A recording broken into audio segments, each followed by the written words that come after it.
Bashline, Nathan Ferrer, to moderate the opening statement portion of tonight's debate.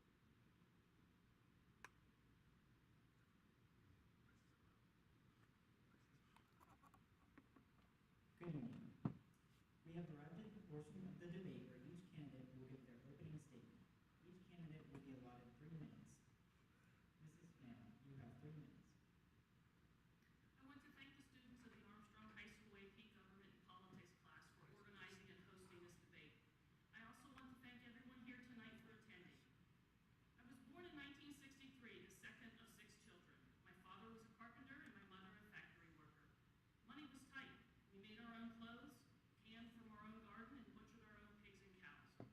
I got my first pair of blue jeans in 8th grade, hand-me-downs from the neighbor.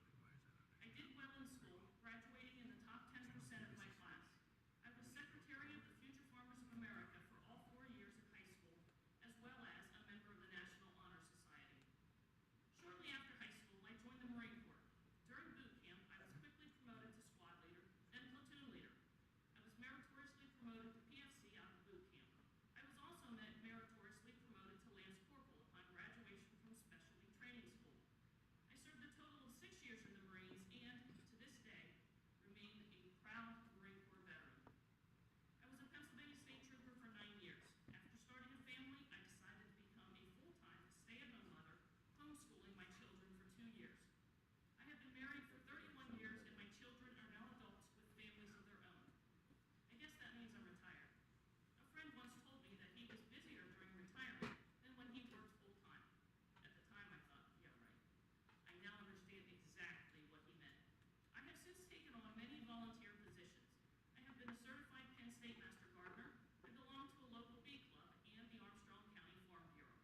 I am a licensed ham radio operator and a member of the Fort Armstrong Wireless Association. I am a commander of the Worthington American Legion, a position I have held for 4 years so far. I have also been the Armstrong County American Legion commander and District 27 treasurer, which encompasses 9 counties in Pennsylvania. I admit I have only been active in politics since 2021. Before that, I guess you could say that I was an armchair quarterback. In 2022, I was elected to the PAGOP State Committee in a landslide, beating an 8-year incumbent. I currently serve as the chair of the Armstrong County Republican Committee, although I have stepped back from an active role due to my running for office.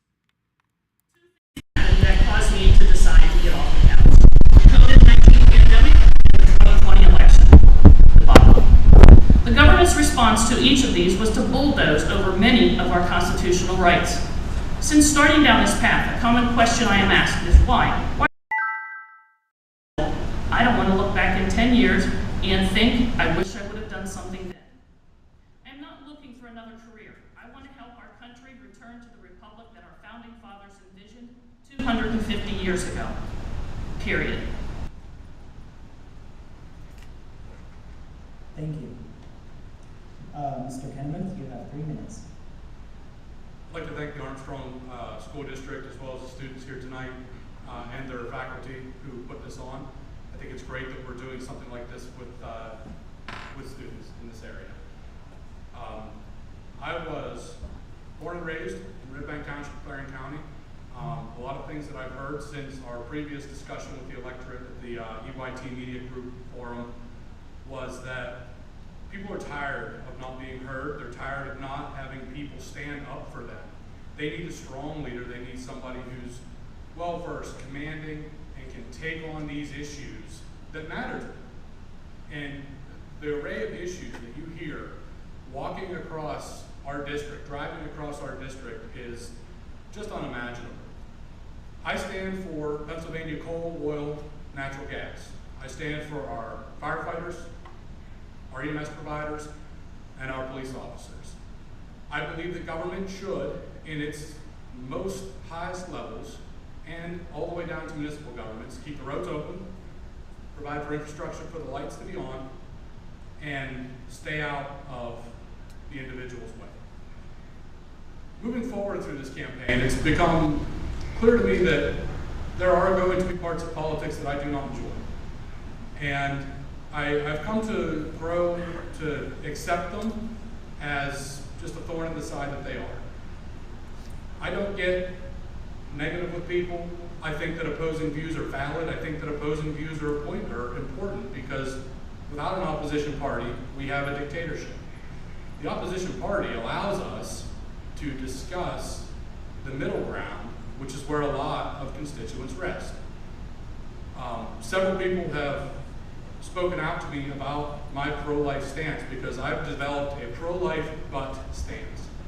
What that means is that abortion as a means of birth control is a terrible thing. It tears apart the fabrics of our society, as you've heard me quoted in previous forums, but that women should be protected. The rights of the mother should be protected in the event of her life being in danger, rape and incest.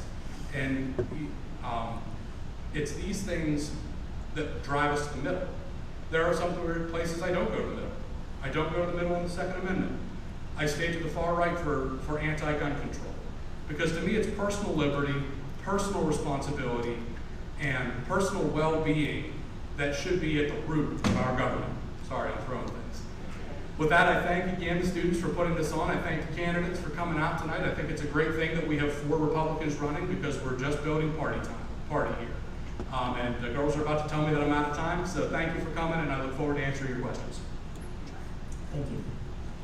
Mr. Bashline, you have 3 minutes. Thank you very much, and I want to thank all of you again. I want to thank each of the females.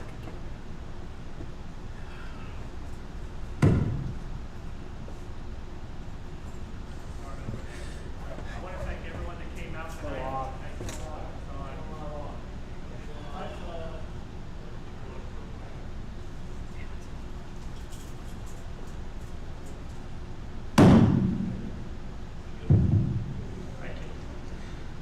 Sorry about that.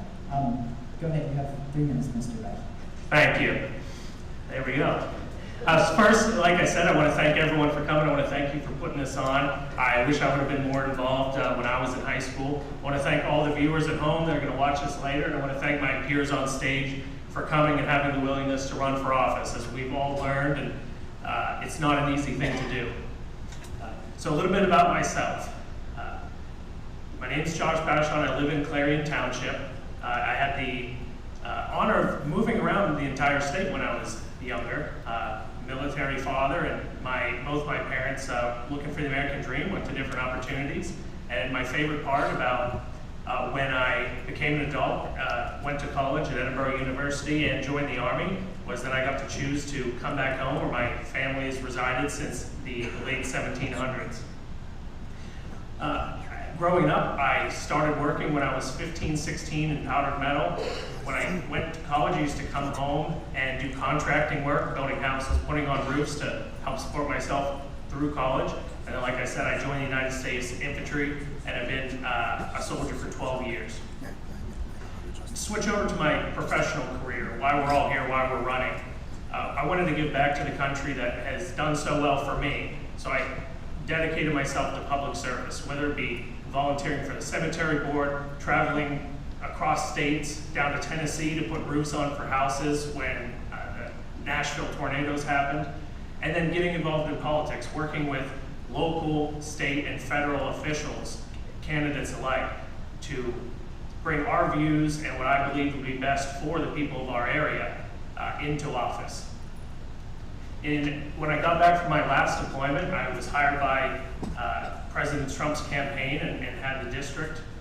So I have firsthand knowledge of what happened in 2020. And after that, I continued to do so, winning statewide elections, joining my local Republican committee and becoming vice chair of Clarion County. Most recently, I've worked in the House of Representatives for Park Wetling out of Mercer County. I spent about half my time in Harrisburg, along with the district, hiring and training staff, opening offices, working with the different committees and other members that I have good working relationships with, getting insights on the budget and how legislation is formed from committee the entire way up to the governor's office. And I want to take that experience that I've learned over the years of public servants and bring it to the 63rd District. Thank you very much. Thank you. Mrs. Kerle, you have 3 minutes. I'd also like to thank everyone for coming out this evening. Thanks to Mr. Hope, the students, and the administration of Armstrong School District. My name's Lisa Carley, and I have lived and worked in the district my entire life. I was raised in a coal mining family, and many of my family members are still underground. I'm the only candidate with United Mine Workers endorsement and the support of Rosebud Mining. I also have the highest rating for the PA Pro-Life Federation, the NRA, Gun Owners of America, and the Firearm Owners Against Crime. I'm also a 2024 Mental Health Now candidate. Mental Health Now is an organization on a mission to advance the mental health awareness. After my husband Tom passed, I obtained my bachelor's from Clarion University in Management and Human Resources while being a Division II collegiate athlete. During that time, I was raising my 7 and 9-year-old as a single mom. My kids are now 23 and 25 and are small business owners. I reside in New Bethlehem. I have been on council for 8 years and have been president for the last 4. I also am the chairman of the Water Authority and I'm a current board member of the Area Agency on Aging, the Southern Clarion Police Association, the Southern Clarion County Regional Police Department, and a member of Rotary. I'm running for office because I'm highly qualified, and most importantly, I want to continue to work for and serve the people of the 63rd District. Thank you. We will now move on to the question portion of tonight's event. Mr. Kennemuth, in a previous debate hosted by Explore Clarion, you said, if elected, you'd prefer to be assigned to a committee to give more funding to police and emergency services. In the fiscal year of 2023, the PA State Police was the 5th highest expenditure item on the state budget, and it received nearly $1 trillion in funding. What sort of increase do you believe is adequate to support the police and emergency services? You have 2 minutes to respond. So I don't know if there's an actual number that I have in mind. What I do know is that resources in rural communities for law enforcement are tragically underfunded. Sheriff's departments, local police, and the state police officers have to work together. They continue to work together to attack the myriad of crime, especially related to the drug population in our district. And this is not just a 63rd district problem, but it is the big 63rd district problem.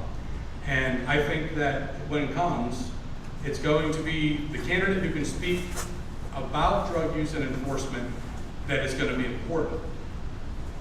I'm a paramedic supervisor. When I worked at Katanning Ambulance, when I was 18, 11 years ago, we were running 31 overdoses a week between Katanning, Fort City, and our second station in Worthington. That is an impossible number to deal with. If you don't understand what that means, it means that 31 times a week we were called to somebody who overdosed on a narcotic. That's nothing to say of the other drugs that they've overdosed on.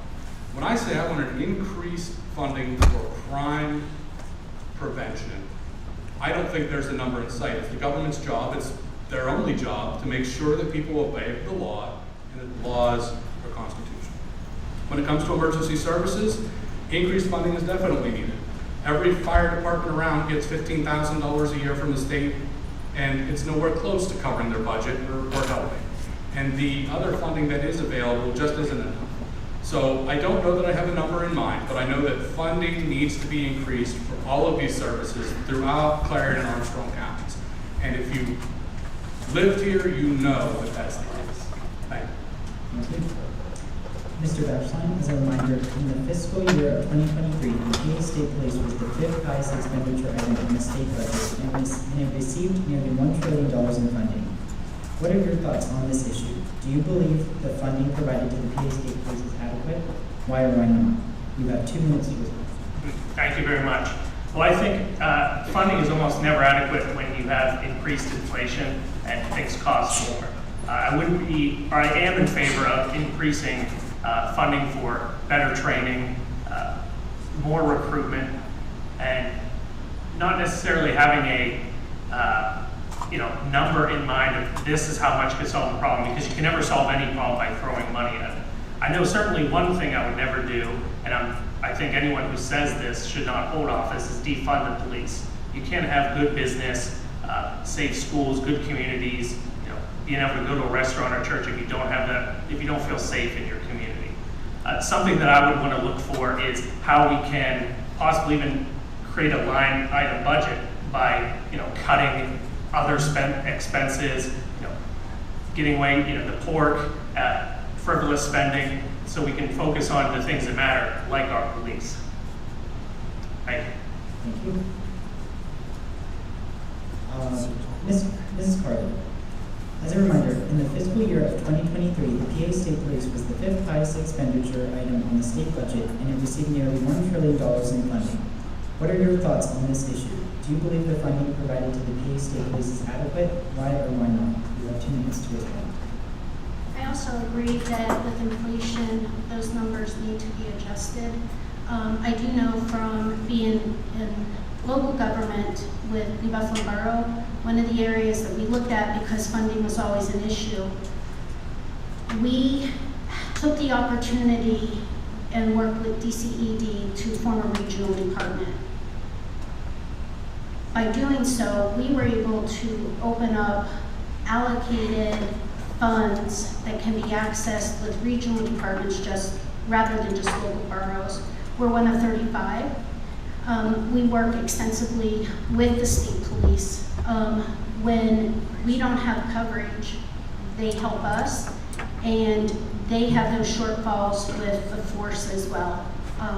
Not only is funding a problem, also recruitment into the academy. The academy's numbers are really low, and they've been low for the last several years, so we also need to work at that as well. But at the end of the day, trying to find out ways that we can continue to work together to help keep those taxpayer dollars utilized best is what we need to do. Thank you. Mrs. Smail, as a reminder, in the fiscal year of 2023, the PA State Police was the 5th highest expenditure item in the state budget, and it received nearly $1 trillion in funding. What are your thoughts on this issue? Do you believe the funding provided to the PA State Police is adequate? Why or why not? You have 2 minutes to respond. Well, it's been over 20 years since I was a member of the state police. However, during my time with the police, it's been my experience that the Pennsylvania State Police is much better outfitted than your local police departments. It's really the local police departments that need the funding, that need the help. I personally knew people that worked at 3 different municipalities, part-time at each one. The wages that they're paid are very low for the risk that they're involved in, and they are frequently without benefits because of being part-time. So I believe more needs to be done with the local departments because they don't have the finances available to them as much. Thank you.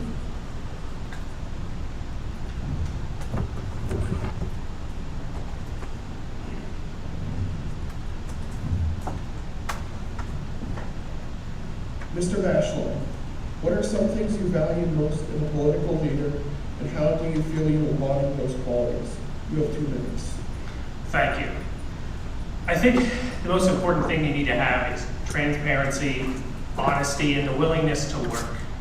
I think the general consensus about politicians is, oh, I don't like politics, I don't like politicians, it's a dirty game, I don't, sometimes I vote, I'm not very involved. But I think if you change the word politician back to public servant, know that when I'm talking to you and all the people at home, that I'm not just asking for your vote. This is a job interview, and I'm asking for you to be my boss. And I will continue to do that if elected. Have people be able to contact me multiple ways. I'll still show up at your door, not just when it's campaign time. So I think honesty, integrity, and the willingness to work are some of the most important factors someone needs to be in public service. Thank you. Ms. Kerle, what are some things you value most in a political leader, and how do you feel you embody those qualities? You have 2 minutes. First and foremost, I see this role as being a public servant and serving our people, and I, very much like Josh has said, I'm treating this as I'm working for the people and for the district, and by doing so, being transparent, the ability for everyone to reach out to me, whether it's, social media, private cell phone, and through the office. We need to be accessible at all levels, and everyone needs to know within the district that I'm here to listen to them, because everyone's needs are different. And from working in the office, I've come to realize that people reach out to our district offices when they're most in need, when they're at a last straw. They've used all the resources, and they come out to us looking for that help and a direction of, where we can guide them, what we can help them with, and that's what we're there for. Ms. Smail, what are some things you value most in a political leader, and how do you feel you embody those qualities? You have 2 minutes. Okay, you said, what are the things you value most in the political, and each time you've said that, I can't hear the word right after the word political. In a political leader. Leader, okay. Well, this is what happens when you follow 2 people, is that basically everything that they said. But honesty is the very first thing. Integrity is up there with honesty. But what I have found out when door knocking and talking to people is they want a leader, they want their representative to be upfront with them.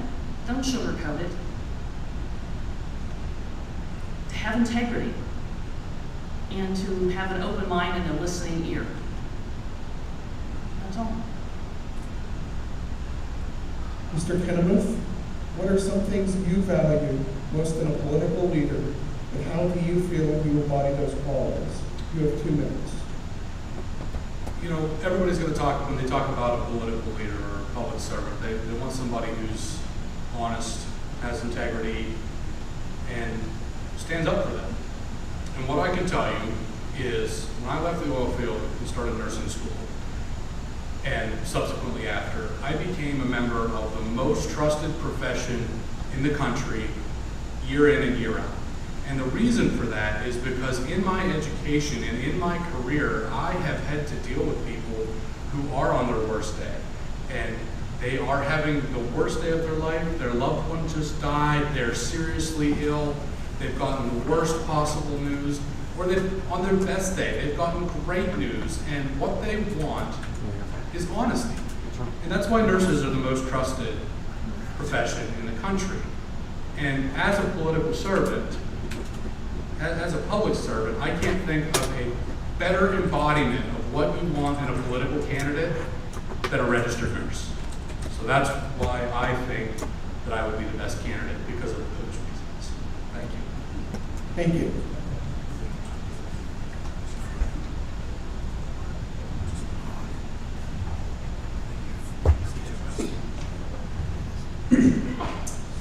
Ms. Kerle, in the past you mentioned that you want small business owners to have more opportunities and less government-imposed red tape. You said that you have experience at the state level in cutting through bureaucracy to achieve results. Can you please go into further detail about your experiences? In addition, what will you do if elected to continue that goal? You have 2 minutes to respond.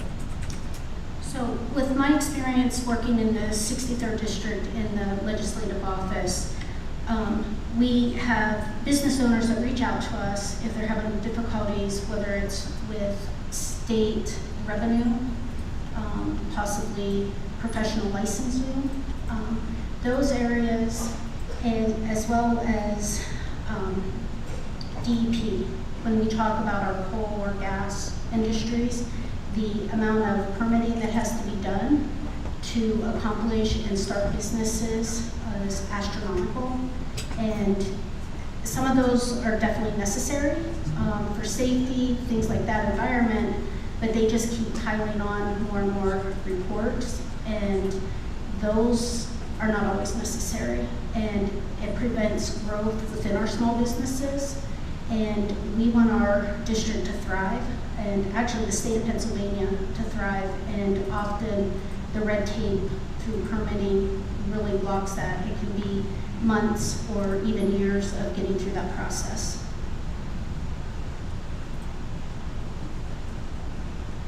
Ms. Smith, do you strongly support small businesses? If so, what will you do when elected to support them? You have 2 minutes. So, Ms. Smail, do you strongly support small businesses? If so, what will you do when elected to support them? You have 2 minutes to respond. Yes, I do support small businesses. Small businesses are the backbone of where this country started. They have been pushed aside in many instances by larger corporations because the larger corporations can charge less amount than a small business does. They have less overhead. But the licensing and the permitting, as Mrs. Kerle said, is definitely more of a burden for people with small businesses.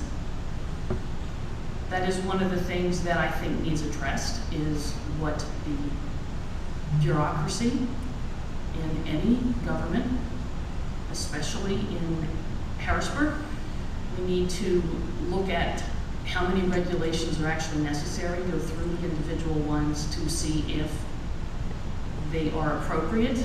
Additionally, the legislature is supposed to be making the laws.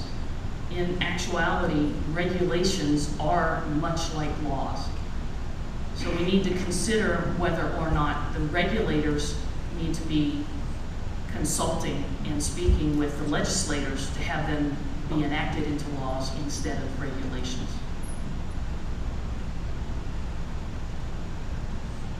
Thank you.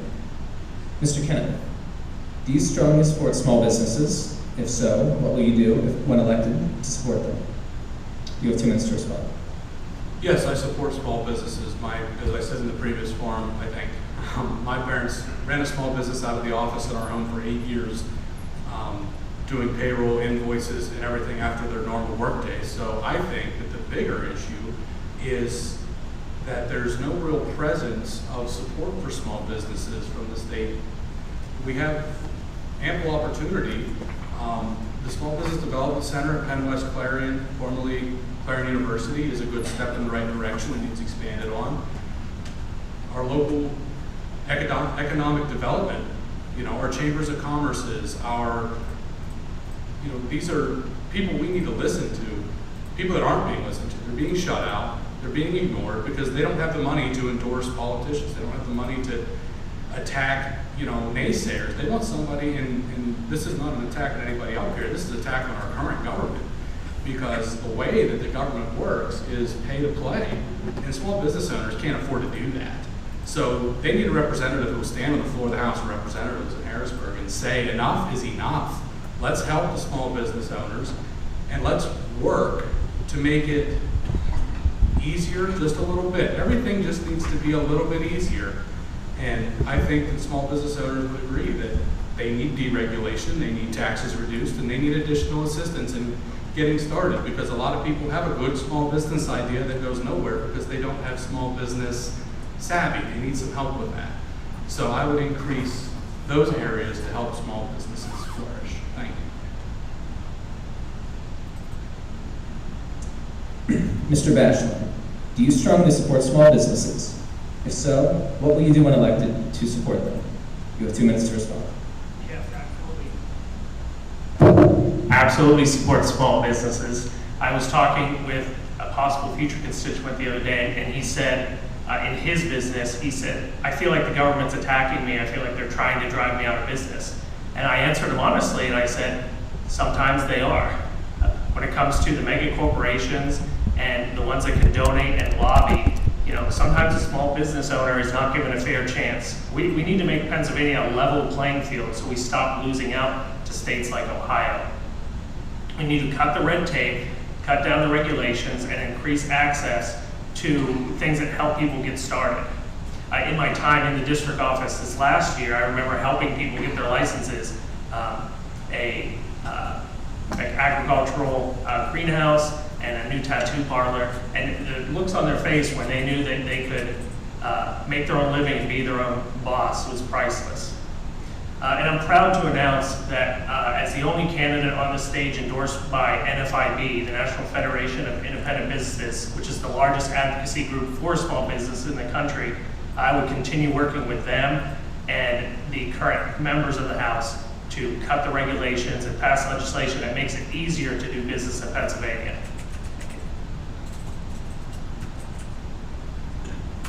Thank you.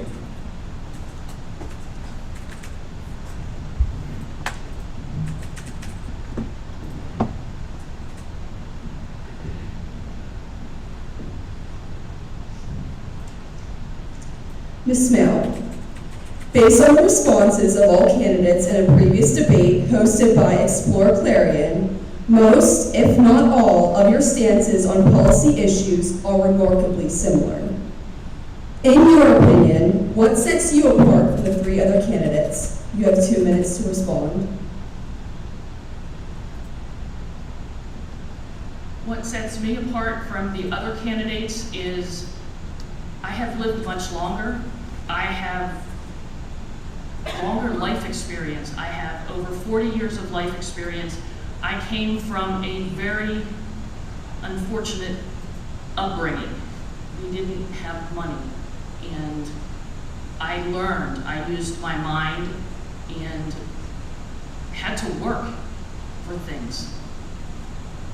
I had a good work ethic. I applied myself at school. I applied myself when I went to the Marine Corps and through the state police. I came out to be a better person, so I know how it is to start pretty low on the totem pole and work my way up. I can relate to people that don't have a whole lot and want to better themselves in life. That's pretty much it. Thank you. Mr. Kennemuth, based on the responses of all candidates in a previous debate hosted by Explore Clarion, most, if not all, of your stances on policy issues are remarkably similar. In your opinion, what sets you apart from the three other candidates? You have 2 minutes to respond. I don't necessarily agree with the preface that all of our policy decisions are similar. I think that we're on the similar side of the aisle, but I think we all have different ways of looking at things. What sets me apart is I've been the guy who's left one job and went to another. I've worked 2 jobs to make my payments. I worked 2 full-time jobs through nursing school. I've watched my parents climb from nothing to extremely successful. They've instilled an amazing work ethic in me. And people are frustrated with politics, and it's hard to not understand why when you take a look around. So I think the reason that I got into the race was to prove to everybody out there that there are good people that are willing to run, that are willing to represent you, who aren't politicians. And it's not an attack on anybody who is a politician. I think that experience is invaluable down the road. But when we give the person the vote, the person who votes for you on the House floor should be the person who most closely represents you, your family, and your upbringing. So I think that my life experience, being in people's homes, being in their lives, I think that that makes me the best candidate, because I understand better than most what you're dealing with at home and what you need from the government, even though you may not want to bring it up in a public situation.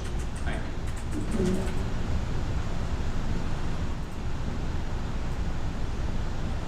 Mr. Bashline, based on the responses of all candidates in a previous debate hosted by Explore Clarion, most, if not all, of your stances on policy issues are remarkably similar. In your opinion, what sets you apart from the three other candidates? You have 2 minutes. Thank you.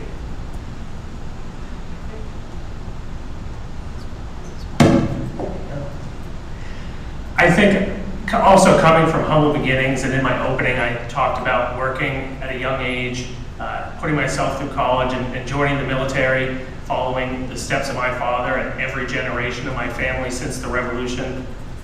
You really need to know how to fight. For what you need, make sure our voices are heard down in Harrisburg. But that also doesn't mean sacrificing getting things done and knowing how things get done. There are a lot of processes, as we talked about with the licensing and businesses and how complicated it is. The experience that I've gained there and through other elected officials and politicians over the years have given me firsthand experience in almost every aspect of the job.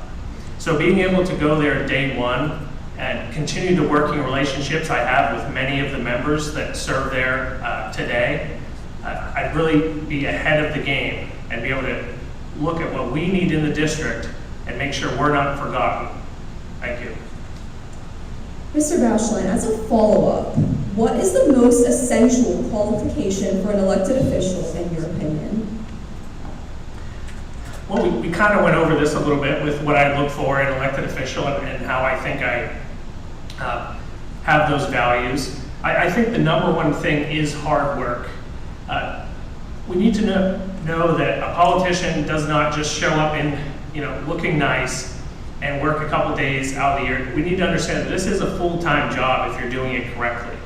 Sure, the banquets and the dinners and going to events and congratulating people on their accomplishments is great. But if you're truly doing things for the district, you'll be working 6, sometimes 7 days a week down there and in the district. Hard work. Thank you. Thank you.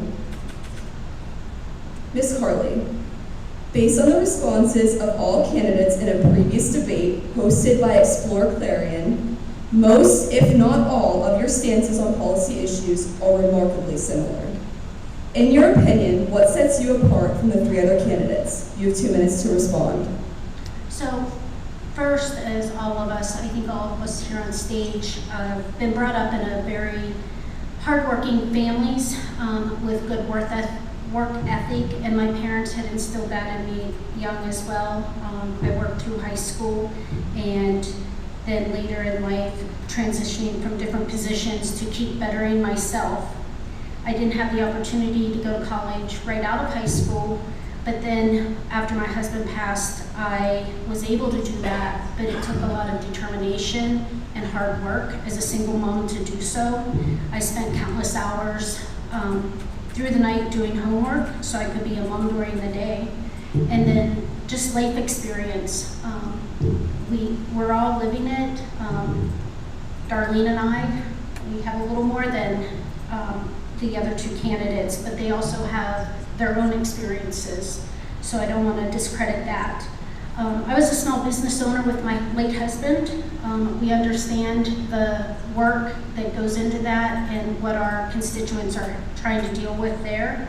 And then finally, I've worked in our district. I've been in the district office of the 63rd, and I've worked with our constituents for 3.5 years on various issues involving the state, and then local government. I have the experience of that from borough council, so I'm able to relate to our municipalities within our district on how they work to get funding and what funding is appropriate for the needs that they have. Thank you.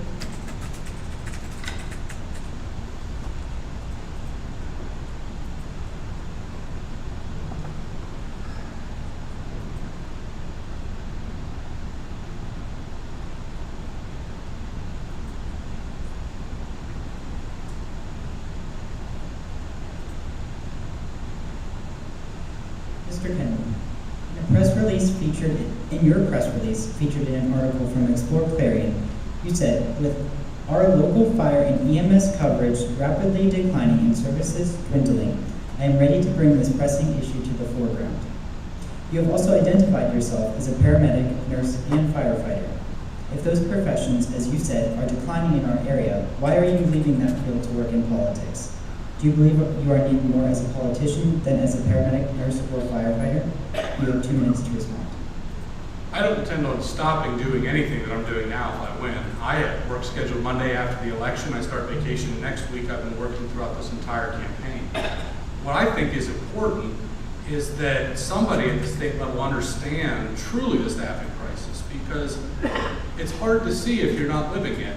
And I know it's easy to say, I talked to this fireman and they said that, or that fireman and they said this. But if you haven't responded to house fires with 2 guys in a truck and the other company on their 3rd page with no answer, if you haven't been the only ambulance responding to a 3 or 4 car accident on a major highway, if you haven't been somebody sitting in your house, listening to your scanner as agency after agency turns your call over, you can't really understand the problem. So while I think that the service that I currently provide to my community is invaluable, it is important to know that that's why I'm stepping up, because we've been left behind. There's no, what grade are you in, sir? I'm a senior. You're a senior. Has anybody ever come and talked to you about being a volunteer firefighter? I don't believe so. So that outlines the problem right there. We need to be better, but the Commonwealth needs to be better, because you don't know it, but as a senior, you can join your volunteer fire department and start working, running calls and doing things and gaining life experience at a much younger age than other people can. So it's important for the representative, our representative of the Commonwealth, to provide further abilities for services to do that, provide further funding so that they don't have to chase people away by fundraising for your own paycheck. That's actually been suggested to me. And I said, I work 48 hours a week. How many more hours a week do you want me fundraising to pay myself? So I think it's more important to create an environment that fixes the issue as a whole than it is to stay behind. Not that I won't continue to do it. Thank you. Thank you. Mr. Bashline, as a reminder, Mr. Kennemuth said, with our local fire and EMS coverage rapidly declining and services dwindling, I am ready to bring this pressing issue to the forefront. Do you agree with his opinion? What would you do, if necessary, to provide support to fire and EMS services in your state and district? You have 2 minutes to respond. So I think the first thing we need to do is to focus on recruitment, much like the manufacturing jobs and other things that I talk to some of my young soldiers or other younger individuals in the district, and they say, oh, I never heard of that job. Get that out into the district. As you can see, volunteerism has gone down in general, especially for fire departments and EMS. We need to make sure they do have the funding and any kind of grants or state money, which is our taxpayer money. It's your money out there, it's my money that I've paid in, bring it back to our local communities. I will say there have been great strides down in Harrisburg, and there are a lot of members who are volunteer firefighters and have medical backgrounds. So there is a lot of knowledge down there.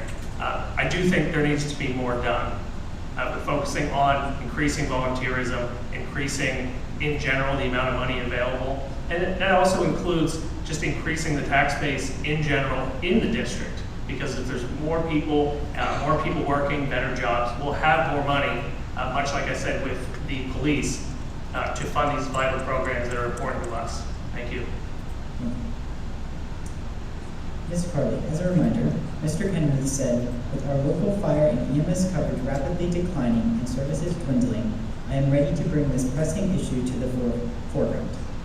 Do you agree with this statement? What would you do, if necessary, to support fire and EMS services in your state and district? You have 2 minutes to respond. I absolutely agree that it needs to be brought to the forefront. Clay's correct that our numbers are dwindling in volunteerism.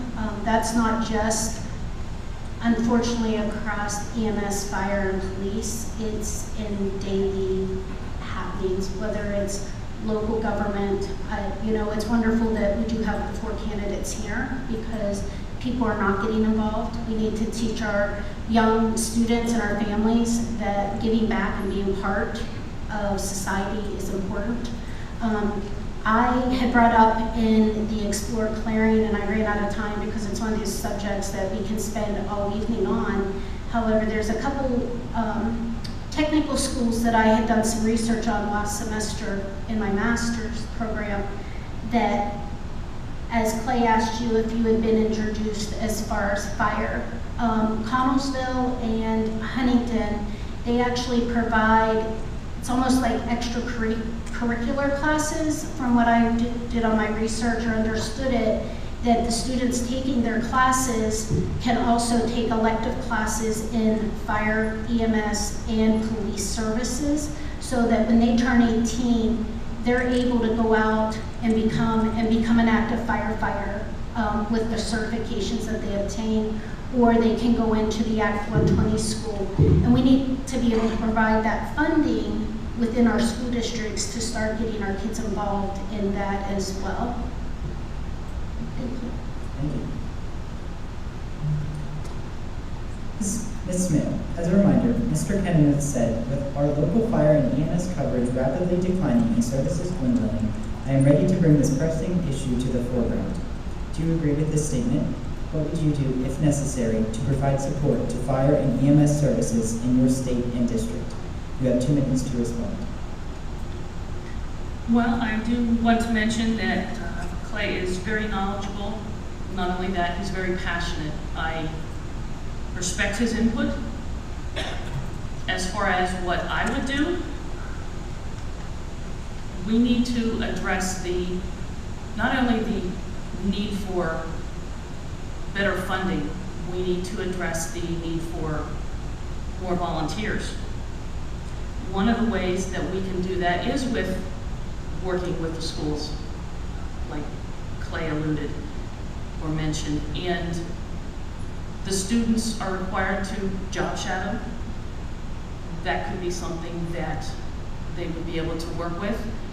Also, it's encouraged that students, before they graduate, that they do volunteer time. They could also do that with the fire and EMS. And they could become junior firefighters.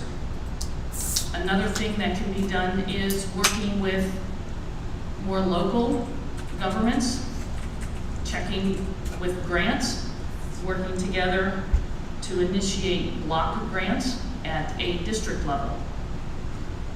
Something that I'm not sure that everybody understands is that the amount of volunteer time it takes to be trained to do these things. And that is done on the person's own time. Not only are they volunteering their time to fight fires or help with EMS things, but they also have to do a lot of training to even be able to do that. So that's just another thing that needs to be addressed. Thank you. As a follow-up, Mrs. Carly had mentioned programs at schools providing extra credit for those sorts of job shadowing and experiences like that. Would you support using tax dollars to fund those programs in schools? I can't really hear what you're Sorry. saying. Mrs. Carly had mentioned programs at schools that would encourage people to job shadow in like firefighting and those types of services. So would you support using tax dollars to get to those types of programs? I'm not really sure I understand what you're asking. It could, maybe I didn't hear it. It's Could you okay. repeat it one more time, please? Yeah, Mrs. Carly had talked about programs that are implemented in schools that encourage students going out and acquiring experience in fields such as firefighting. So would you support using tax dollars to fund those programs in schools? Okay, well, schools are generally funded by local taxes.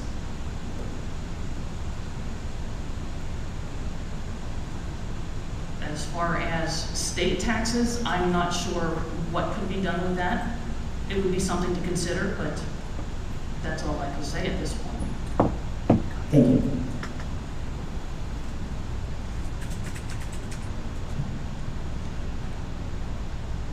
Mr. Bashline, over the years of our formal education as students, we have learned the importance of compromise in the establishment of the U.S. Constitution, the Bill of Rights, as well as in the process of governing. Do you believe that compromise is important? Seeing as our governor, Josh Shapiro, is a Democrat, how would you work with him to push forward the legislation that you support? Would you be willing to compromise with members of the other party to support District 63 in the state of Pennsylvania? You have 2 minutes to respond. I think the most important thing is to realize what you're compromising on. When it comes to my pro-life stance or my pro-Second Amendment stance, I would be a no-compromise legislature. But when it comes to cutting any kind of regulations, getting things off the books, keeping more taxpayer dollars in the pockets of the constituents, of course, because I think that benefits everyone. Having more money and good schools, good police force, those are professions that they don't ask you what your party affiliation is before they help you. So anything that would help the 63rd without compromising our beliefs, I would be 100% for. Thank you.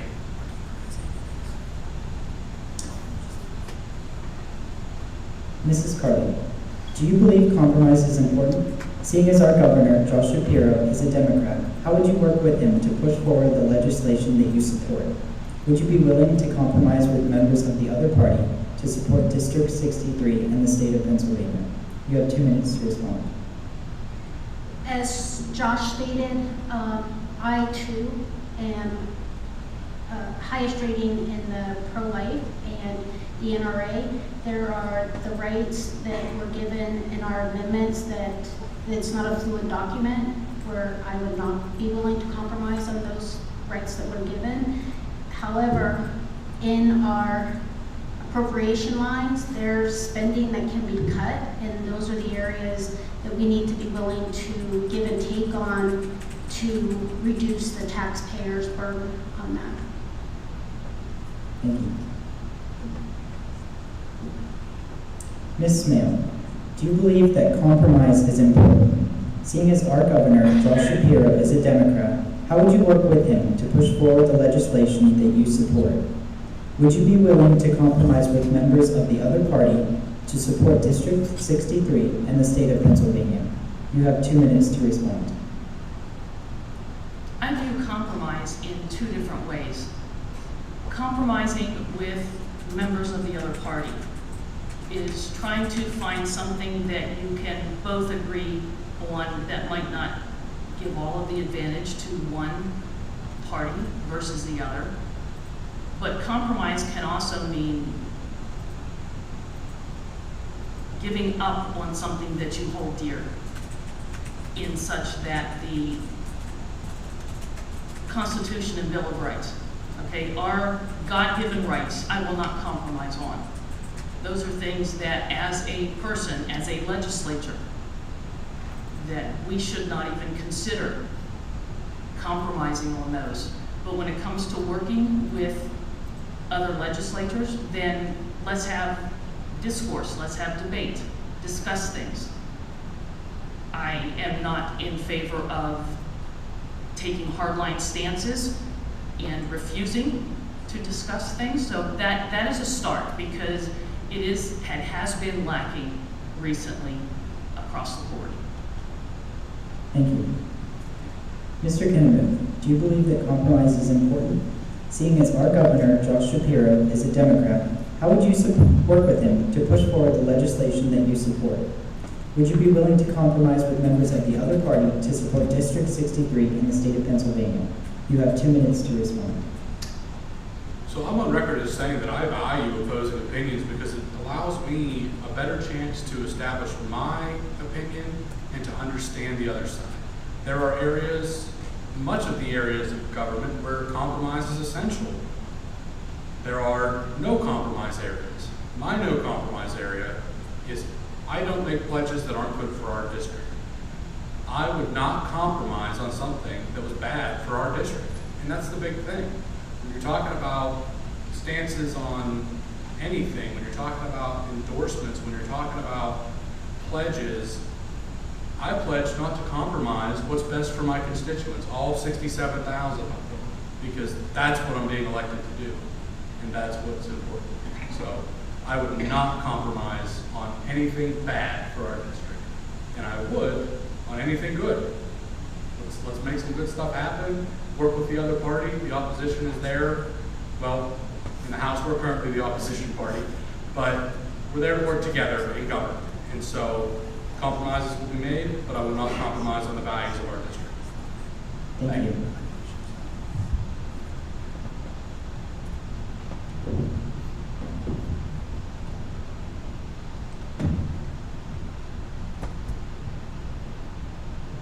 Ms. Kerle, will your votes on matters in the House reflect the wishes of your constituents, or do you intend to vote based on your personal opinion? You have 2 minutes to respond.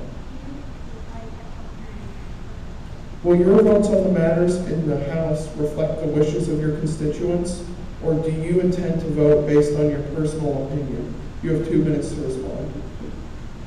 So I feel this question similar to the last. There are hard stances I have, such as pro-life and our amendments that are God-given rights that I will not vote against. And then the rest of my voting would be based on what is best for the district and what our district is looking for and what their needs are. Thank you. Ms. Smail, will your votes on matters in the House reflect the wishes of your constituents, or do you intend to vote based on your personal opinion? You have 2 minutes. I believe it's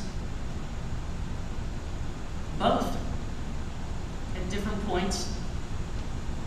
I had somebody approach me and talk to me about, he said, I won't vote for you to listen to everybody else and then take the group consensus. I'm voting for you because I understand and I know how you feel, what your beliefs are, and I'm trusting you to vote accordingly.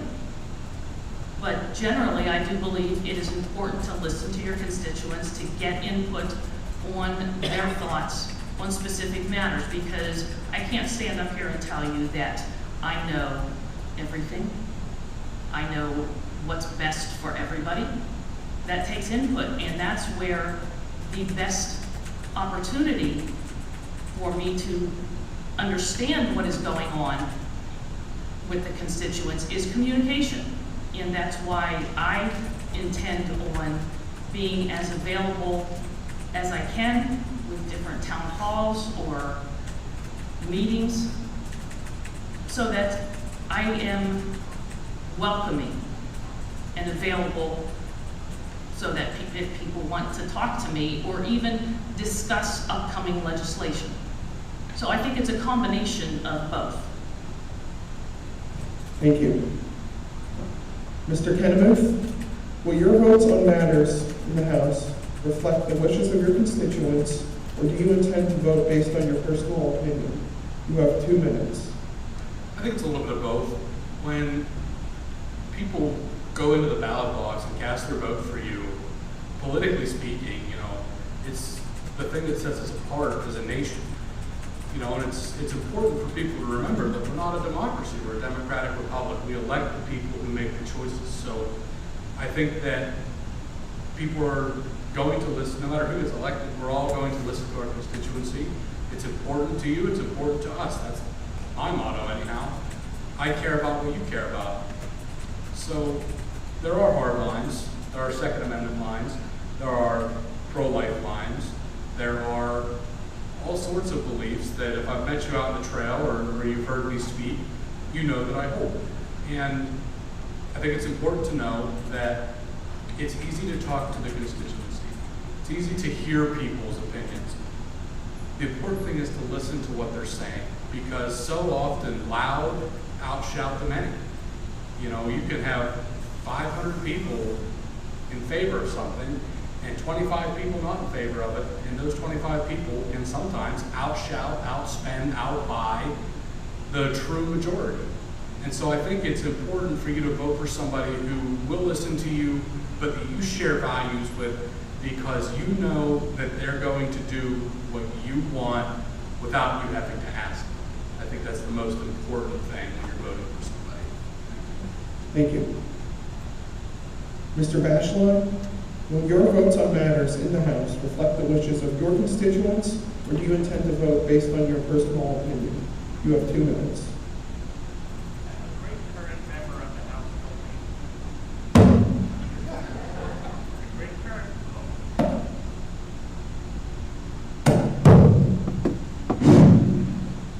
Blame you? I'm sorry. No, you're all right. You have 2 minutes. Thank you. So a current member of the House that I respect told me the 2 most important things you need to do is vote your district and never sacrifice your morals and beliefs. I've been very upfront with my recommendations and my beliefs since the day I announced, and if people vote for me, they know I would vote that certain way. But I also believe that as an elected official, you can't be a jack of all trades. You know, you can't be a teacher and a firefighter and a police officer and a construction worker and know all the ins and outs of everything. So just by voting the way you see fit all the time is not correct. One of the things I talked about doing is to having many town halls, meeting with every different kind of group in the district and educating myself before any kind of vote on a matter.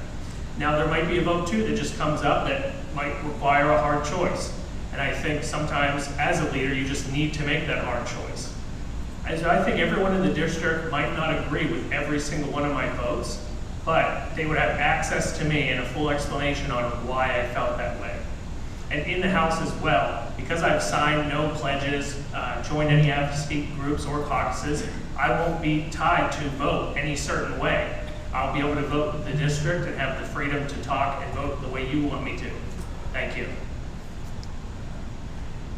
Thank you.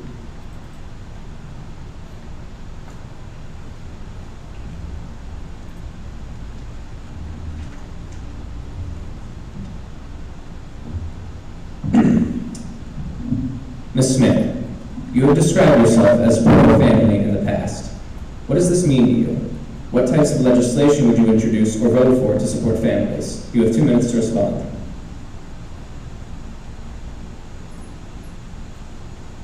Pro-family is just that.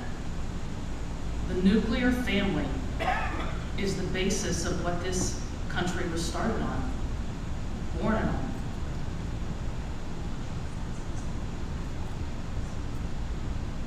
Family's everything. Family comes first. I guess that's another way of bringing out pro-life. But pro-life is not only dealing with life in utero, it also deals with as people get older, because there's a new thing going on around the world where euthanasia basically is what it comes down to. We need to start valuing life, taking care of families that need help.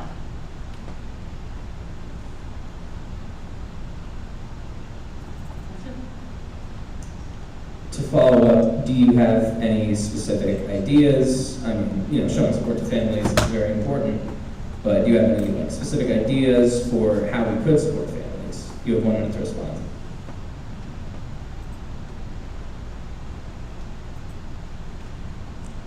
No, I don't. Thank you. Mr. Kennemuth, would you call yourself pro-family? Why or why not? In addition, what types of legislation would you introduce or vote for to support families? You have 2 minutes to respond. Yes, I would consider myself pro-family. To be honest, would not have been anywhere close to standing here without my family, just in this run alone. My committee is run by my family, and it's incredibly important. It's also important to understand my family, because I talk about my parents and their work ethic. I'm not going to say who it is or what she does, or her name, but there's a shining star in our family who's truly an angel on earth, who works with, and Republicans hate to hear this, but she works with drug addicts. They work with women who are disadvantaged, have made bad choices, have kids, have dilapidated homes, have lost their children to CYS cases. And she showed me a way to be pro-family that doesn't make me feel like we hate women. And because of that, I can say that I would support more state funding, better state funding for our children in youth services, so that they have the resources they need to actually be pro-family, to be proactive and not reactive. I would work with community members to develop more processes to help families and be proactive. Not too often we're reactive as in government, and we shouldn't be. We should be proactive, because helping family members and helping people who've lost their way is what family's all about. And I agree that the country was founded on a nuclear family, but in a broader spectrum, we're all family. We have to help each other out wherever we can. And that means that we have to help families who may be looked down upon by a certain faction of the community. Thank you. Thank you. Mr. Bashline, would you call yourself pro-family? Why or why not? In addition, what types of legislation would you introduce or vote for to support families? You have 2 minutes to respond. Yes, I would consider myself pro-family. I think everyone growing up, the people who are closest to you and will have your back at any time, it is your family. I've even expanded my family throughout this campaign, meeting so many people that have become such close friends that I now consider them family. I also grew up in a family that has been in foster care and currently has two adopted children that I've helped raise since I was in high school. Shout out to them at home, hopefully they're watching. The legislation would reflect my experiences with that as well. More funding, cut some of the regulations. If you look at how many children in need of parents versus how many people want to adopt, the ratio is out of this world, and the cost. And that includes the foster families as well. Give them more resources, educate the public on what they need, and any legislation goals with that would be my top priority. Thank you. Thank you. Ms. Kerle, would you call yourself pro-family? Why or why not? In addition, what types of legislation would you introduce or vote for to support families? You have 2 minutes to respond. I'm definitely pro-family. I have 2 children. I was raised one of 3, and then I have an extended family on my dad's side. He's one of 8. So my kids, my cousins are their aunts and uncles, and it just goes down the whole line like that. Very much like Josh has said, my friends often become family to me. And they become family to my kids. Going back to school as an adult, in a very difficult time, the students that I became closest with have become family to us. They're my kids' aunts and uncles. However, there's the whole other realm of it, as Josh had said, when it comes to children and youth. I was able to attend an event a couple months ago. Several of us were there. Clarion Family Alliance, I believe I said that correctly. It opened my eyes to the needs of what our local foster parents and adoptive parents need. I have not had a calling to foster. My parents did that for several years, and I'm grateful they did that. However, I've not had that calling, but there are things that we can give, I can give to our local foster parents when in need, whether it's babysitting, clothing. Kids often show up with nothing. So those are areas that we need to advocate and push more in our communities for people to know that, we are a big family in our communities.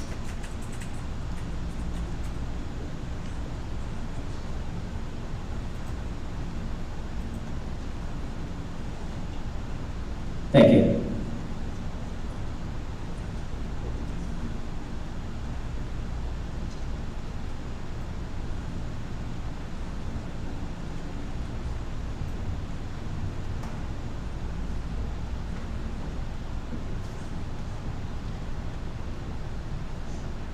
Mr. Kennemuth, the following question is a culmination of a few questions we received from members of the public.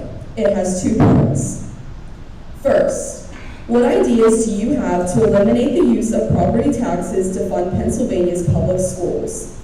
Second, with our schools already underfunded statewide, why do you believe it is in the best interest of students to supply tax dollars to charter schools? You have 2 minutes to respond. So to tackle the second part first, because I think it's important to understand that there are good schools and there are bad schools. Something like this program right here is an evidence of a good school. And when you look at good schools versus struggling schools, when it comes to their teachers, their programs, and what they offer to kids, what you find is that good schools don't have the problem with sending taxpayer money for cyber school or private school because they keep students in the classroom.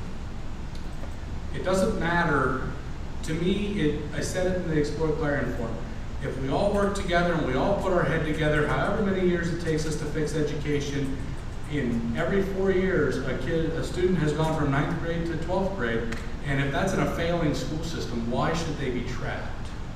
To move to funding, you know, we got specifically asked about sales tax funding at the Explore Clarion event, and I think that it's a good idea. It was that issue specifically. However, I think we need to be careful with how we manage sales tax, because if you spend 80% of your income to get by in life, and I spend 20% of my income because I'm wealthier than you, then our taxes are not the same. There's different ways to go about it. I don't know all of the ways. I know that property taxes rising and funding schools does nothing but destroy schools, destroy real estate prices, and destroy communities. So whatever the case may be, we need to send somebody to Harrisburg who will work at it with an open mind, because there's no one solution right now. There's 100 solutions that we need to figure out where we need to go. Thank you. Mr. Bashline, this question has two parts. First, what ideas do you have to eliminate the use of property taxes to fund Pennsylvania's public schools? Second, with our schools already underfunded statewide, why do you believe it is in the best interest of students to supply tax dollars to charter schools? You have 2 minutes to respond.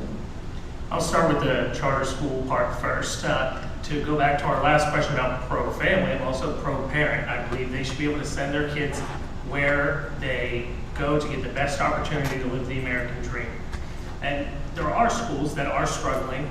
You have entire classes of seniors that can't read at a 5th grade level, yet they get millions and millions of dollars poured into them, where then our area gets less money because they need more, and they continue to do the same.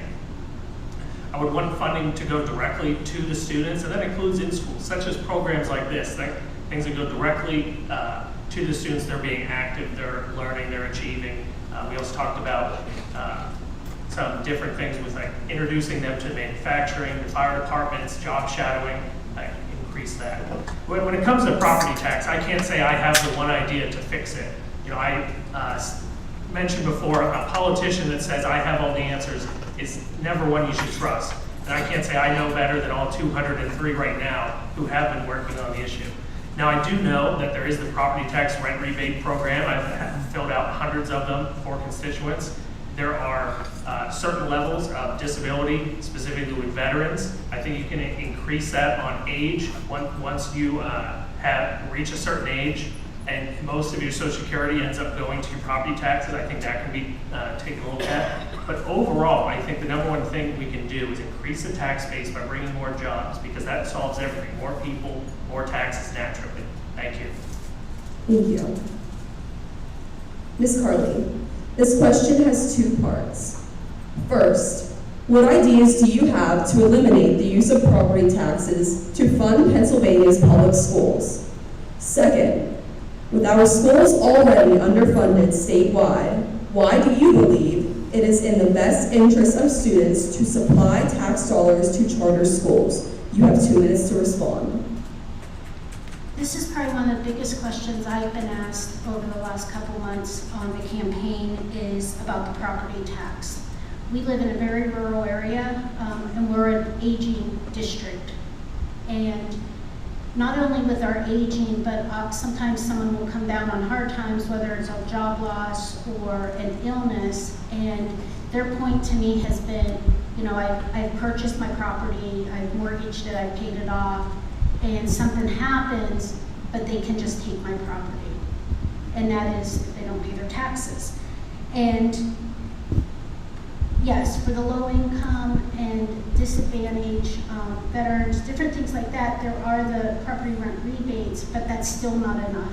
I've worked with a family that they were going to lose their home even after those rebates, and you know, it's heartbreaking. I did in the Explore Clarion said that I would explore the option of, what does that look like on a budget if the sales tax is adjusted.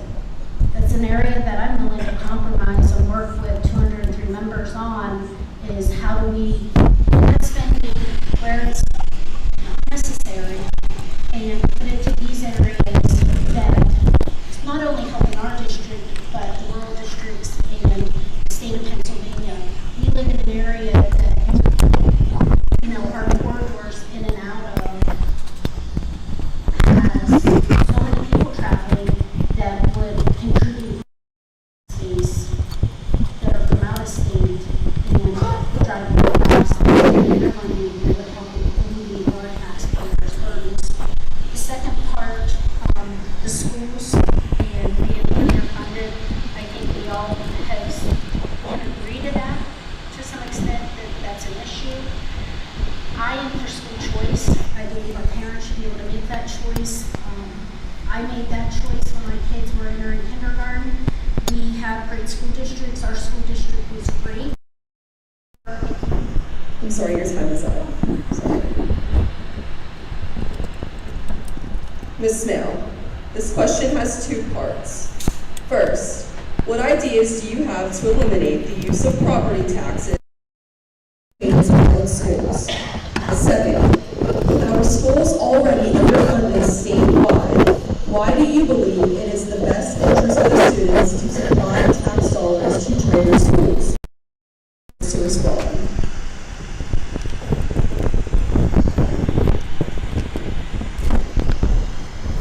Before gambling was legalized, proponents said that it would help lower property tax rates. I've been looking into that, and I don't think it's actually doing what is proposed. That is something that I think needs to look into more, because that was the main reason to legalize gambling, is so the proceeds could help offset property tax. The other part to your question about the charter schools, I have looked up some things, and it's about, in this area, in the district, it's about roughly $12,000 per student per year that is spent on each student. Charter schools are given $7,000.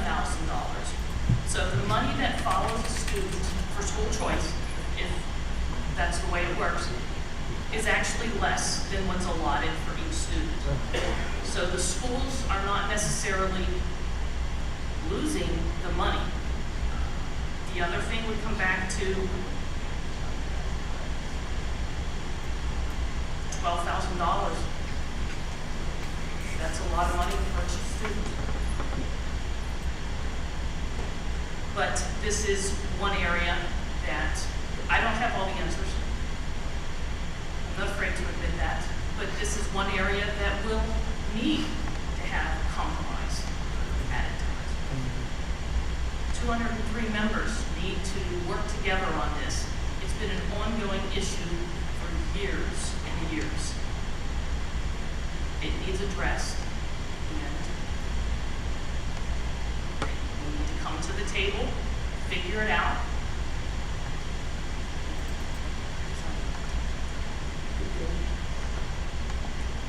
Mr. Bashline, at the recent debate and tonight in Clarion County, all four candidates explained their pro-life stance, support for expansion of abortion limitations in Pennsylvania, as well as limited exemptions to all-out abortion ban.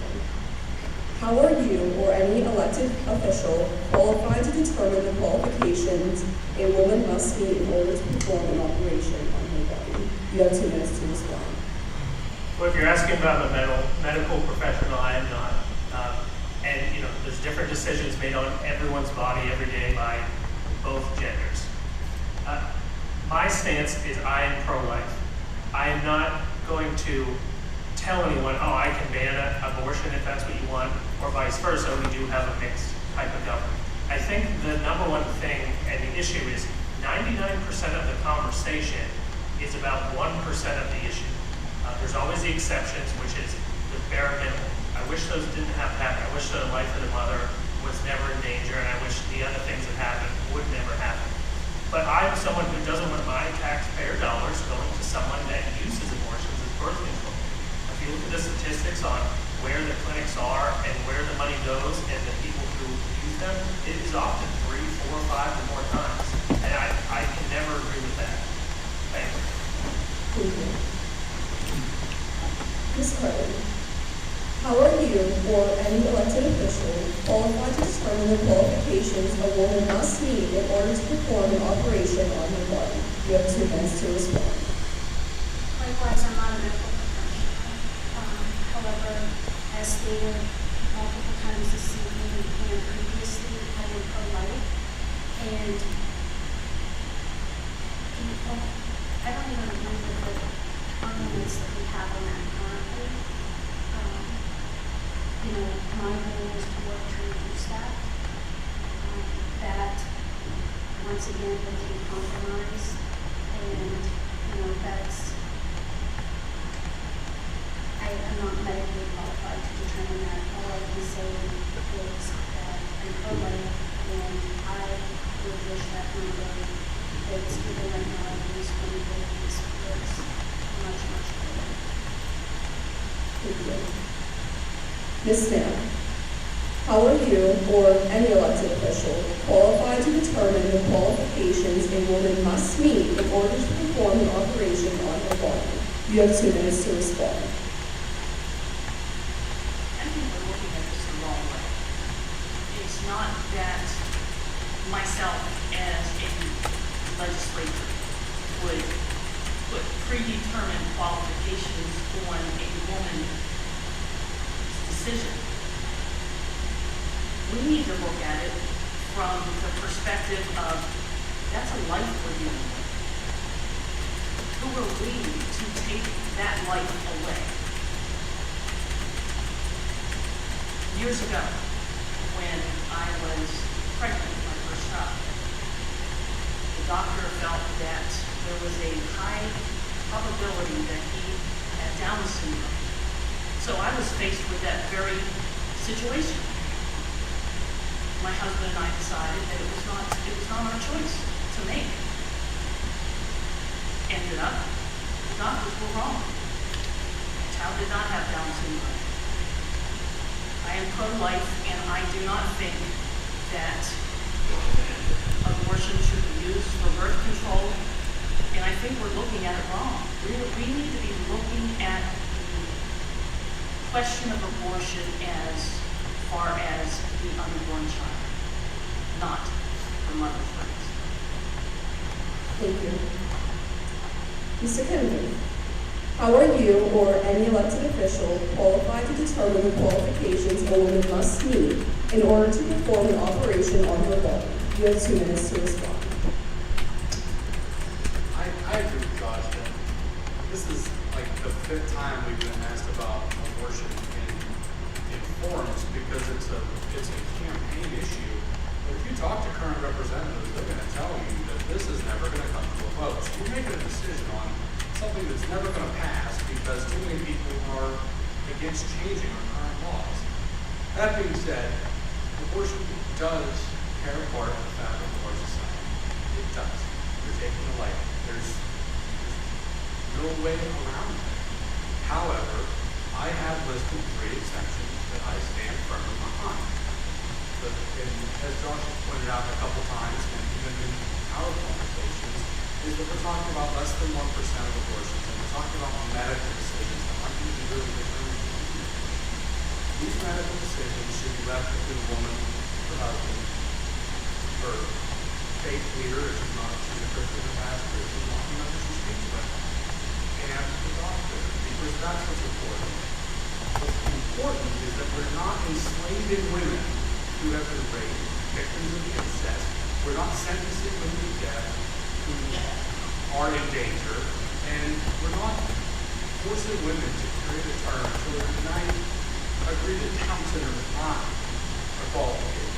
But medical science has come a long way. We know when babies have been dying and when babies die. So why should you enslave a woman to carry that child? Those are the 3 decision making. More importantly, the government does have a role in moral leadership. Pledge of Allegiance says, under God, and God has written in the Constitution, we have an obligation of moral leadership. But we should be changing hearts, changing minds, not laws necessarily. Because you're right, women have rights, but we need to be moral leaders and change hearts. Thank you.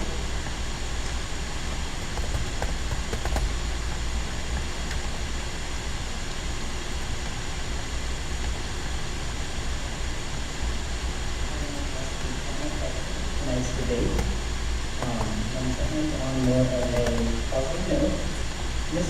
Kerle, what are some ideas from the opposing political party that you agree with? You have 2 minutes to respond. Sure. What are some ideas posed by the Democratic Party that you agree with? Okay. You have 2 minutes to respond. So, the past 4 months, I've been focused on my campaign. I have walked out many mornings, whether it's from the 3 candidates that are in this race with me, but that as well of the Democratic Party.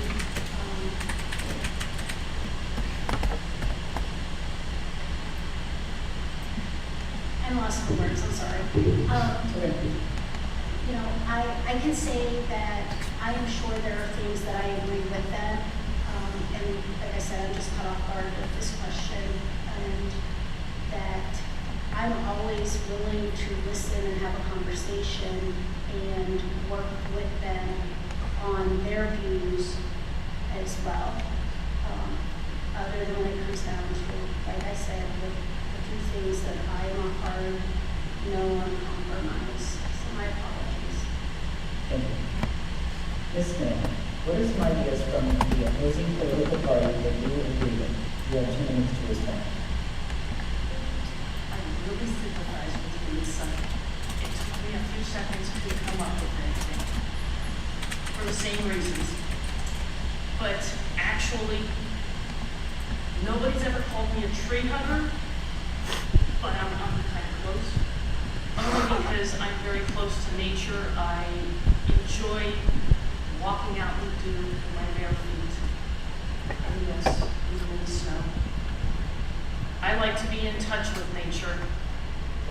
That is one of the reasons that I studied to become a Penn State Master Gardener. One of the things that I realized by doing that was, as a world, we are spreading non-native species throughout places they were not meant to be. And what is happening is invasive species are taking over parts of the world and out-competing native species. So I think that is a very bad thing for the environment. So I guess you could say I am just more of an environmentalist in agreement with some of their things. Mr. Kennemuth, what are some ideas from the opposing political party that you tend to agree with? You have 2 minutes to respond. So I really like this question because what it does is if you take the politicians out of politics, and if you talk to your neighbor who's a Democrat, maybe, or around here you may have to go knock on a couple doors to find one, but far more unites us than divides us. Governor Shapiro eliminated the academic requirements for the Pennsylvania State Police in conjunction with Republican advisors, I'm sure. That's something that Republicans should be jumping for joy about. We're too busy fighting the other party on nonsense issues when we both believe in the rule of law. We both believe that educating our kids is important.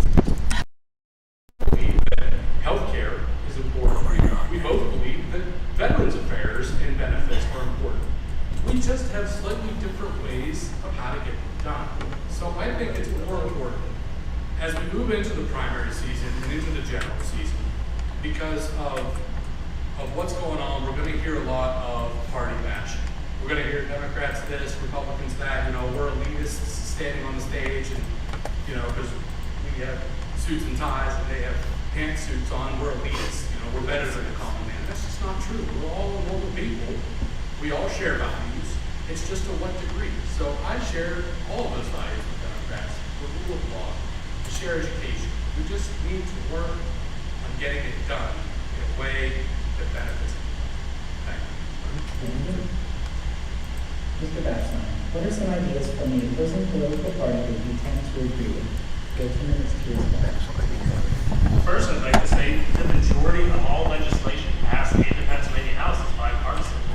Many times, everyone votes yes on it. I also want to talk about, there has been a shift in political philosophy. There's a few Democrats here in the audience that I respect a lot. There's some back home. We also need to realize that as a state representative, you're not only representing one party, you're representing everyone. Full access, if elected, to be in the office, and have that equal representation there.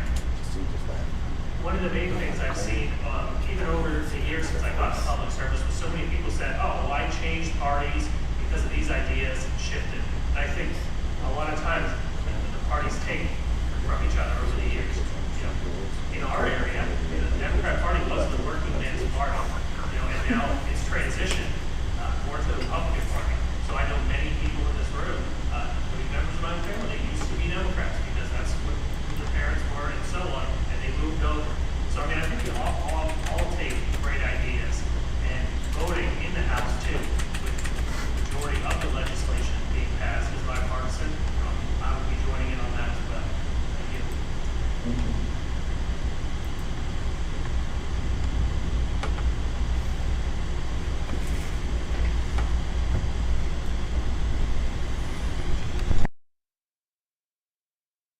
Candidates for your answers to all of the questions.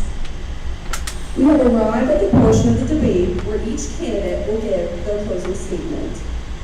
Candidates will be recognized in reverse ballot order and will each be allotted 2 minutes. Ms. Kerle, your 2 minutes. Once again, I'd like to thank everybody for coming out this evening to listen to the debate. I want to thank the candidates on stage as well as the student body and the administration. Back to many things that I touched base on throughout the questions. Along with my in-laws and my late husband, I owned and operated 2 businesses in the 63rd district by providing a commerce, importing and exporting, not only across PA, but across the state lines and out of the country. I know what our business owners go through to make payroll and to work around government red tape and are often held up in doing their business from that. I'm the only candidate that has worked directly in the 63rd through the office with our constituents, municipalities, and knowing what their hardships are and their funding and what we can do to work with them. I have experience bringing grant money and PEMBES loans not only to New Bethel Borough, but being able to see it through our office that Dawn has done so well with. Understanding this process through the House also helps me to be able to work with the municipalities. I'm the only candidate that has overseen a municipal police department that saw a need for the restructuring to better serve our communities. We took that department from a borough to a regional department that's one of only about 35 within the state. We strengthened our department with our officers training and has allowed us to achieve funding that is only allotted to those regional departments, as I stated earlier. I'd like to be able to see what we can do within our fire and EMS services as well that we've been able to do these. My extensive volunteer time has allowed me to have those experiences that I am familiar with in our rural district. I want this opportunity to continue to give back to our district. I'm sorry, your time is up. Mr. Bashline, you have 2 minutes. Thank you. Thank you all for watching. Thank you to those who will watch later. And thank you all for putting this together. I wish I was that professional at your age. The number one thing I talked about this night is public service, not politics. You need to leave politics out the door because you need to work for the people you represent. Tonight I'm humbly asking you for your vote. because I believe my experiences in multiple different sectors, including the political and my extensive experience with elected officials and the House of Representatives, I can step in day one and represent you. The number one things I want to accomplish are workforce development, good family-sustaining jobs, putting money in everyone's pockets, from small business owners to teachers to police and everyone who lives here.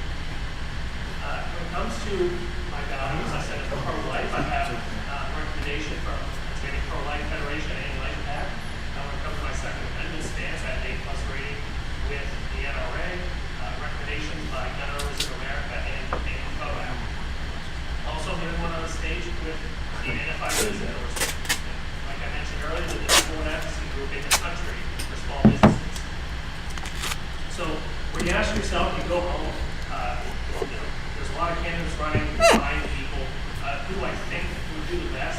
I ask you to just vote for someone who's already been doing the job, whether it be managing millions of dollars, working hand in hand, running on the budget and how bills are made, researching it, talking with the legal team. And someone who's going to work for you from day one and continue to do so. Thank you very, very much. Thank you. Mr. Kennedy, you have 2 minutes. I want to close by thanking the school district program that works with us tonight. It's been a nightmare. We'll thank the students and the faculty. You guys are high professional. I was that professional at your age, maybe I feel like a pro. But the important thing to remember, when you go to the ballot box, you're casting your vote for somebody who's going to stand up for you for what you want. And they're not necessarily beholden to obvious financial interests. To me, it's more about what matters to you and what matters to everybody standing. If you listen to somebody speak and you understand what they're saying, if you understand they're going to stand up for you, fight for you, you should vote for that person. If you're listening to somebody who's just, telling you what they think because they think that's what you want to hear, I'll vote for that person. What you hear from me is honesty. It's integrity. I'm not out here to bash any candidate, to lie to anybody. If I lose standing on principle, I'm much happier than winning with lying. That's why you can trust me in Harrisburg with your vote. You can trust me to represent you. You can trust me to stand up for your interests when we're in the caucus room, when we're in the hearing room, when we're talking on the House floor. I will stand up for you and you alone. Thank you. Ms. Smail, you have 2 minutes. Prior government experience is not a prerequisite for fulfilling the duties of an elected office. My over 40 years of life experience with the Marine Corps, State Police, and many volunteer organizations have offered challenges that required me to learn, adapt, improvise in order to prevail. I do not consider this to be a job. For me, it is a calling to do everything in my power to serve all of the citizens of the 63rd District. But not only this district. Our country is at a crossroads. We need principled people to step up and take a stand against those who are seeking to remake this country. I will always put America first. I will bring honor back to government. I will bring transparency and accountability to Harrisburg. We don't need more politicians. We need citizen representatives. I pledge to be just that. Remember Ronald Reagan? The 9 most terrifying words in the English language. I'm from the government and I'm here to help. I will not be a lone voice in Harrisburg. I have the support and endorsement of the Pennsylvania Freedom Caucus. The Freedom Caucus supports less government interference in our lives and seeks to curb runaway government spending. I have also been endorsed by Life Pact due to my strong pro-life beliefs and recommended by FOAC because I am a staunch supporter of all portions of the Second Amendment. I love my country and I am proud to be an American. We need to preserve and teach our history to our children and their children, not destroy and rewrite it. Above all, we must remember that freedom is not free. Thank each and every one of you for coming here tonight. Semper Fi, and God bless. Thank you. Kiefer Roskowski will now be delivering the closing remarks for this evening.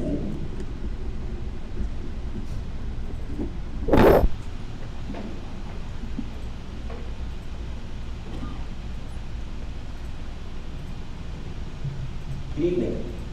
On behalf of the AD Government and Politics students, as the end of this thought-provoking debate draws near, I would like to express my gratitude to all of the candidates for their participation in Armstrong School District's 4th broadcasted debate of this school year. I am proud that the candidates have imparted us with an opportunity to host yet another debate, and we hope that these debates can be emulated by our peers in the future. I would also like to acknowledge the audience for their feedback, an aspect that is instrumental for the continued success of these debates. I would also like to commend the candidates for their unwavering cause for public service and their courage to stand up and argue for what they believe in, all for the pursuit of a better future for our community. It is individuals like them, with their resolve to lead, who serve as the bedrock upon which our society's progress is built. Equally, my appreciation extends to the audience, whose active participation has illuminated these series of debates. Your attendance underscores the importance that these issues discussed tonight bear on our everyday lives. Remember, the dialogue expressed tonight ought not to end here. Let the ideas presented in this insightful debate continue to resonate in your thoughts and discussions, as it is through ongoing dialogue and cooperation that will help us create a brighter future for our community. The strength of democracy is dependent on our ability to pose questions, stay involved, and most importantly, exercise our right to vote. It has truly been an honor for me to play a role in a series of debates this year. Being entrusted with the privilege of hosting an equitable, respectful, and insightful debate is something that I endear highly as a student. As I make my final remarks of this enlightening debate, I stand in front of an audience with one common goal: to make Pennsylvania a better place for all of us. With this vision in mind, I implore you to take in the lessons learned, the ideas expressed, the concerns voiced, the democracy exemplified, and the differing solutions posed for our community. Your role as citizens extends far beyond this school, so I urge you to carry on the civic responsibility into the voting booth with a strong consideration of the integrity and the true determination of these 4 candidates who seek to represent you. I would like to thank the candidates, distinguished guests, teachers, and parents one final time for their commitment to our community's future. Farewell, and let this debate inspire positive change for our county and beyond. Thank you.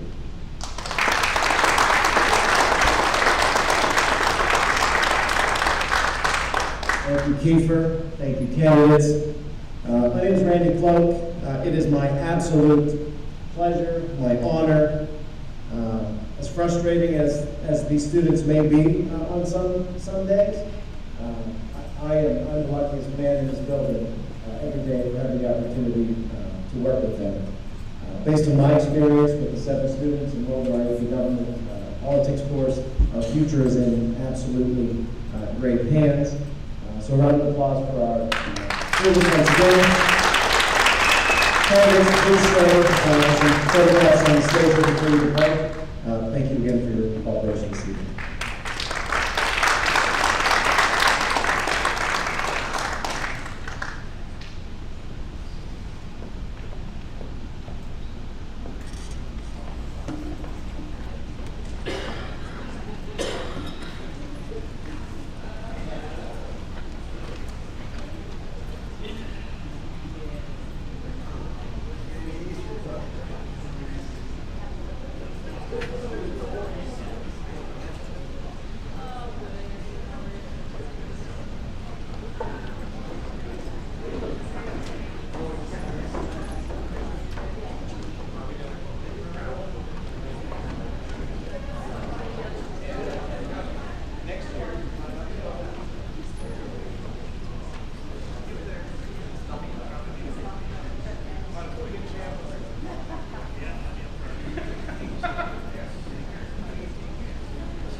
That will conclude tonight's debate.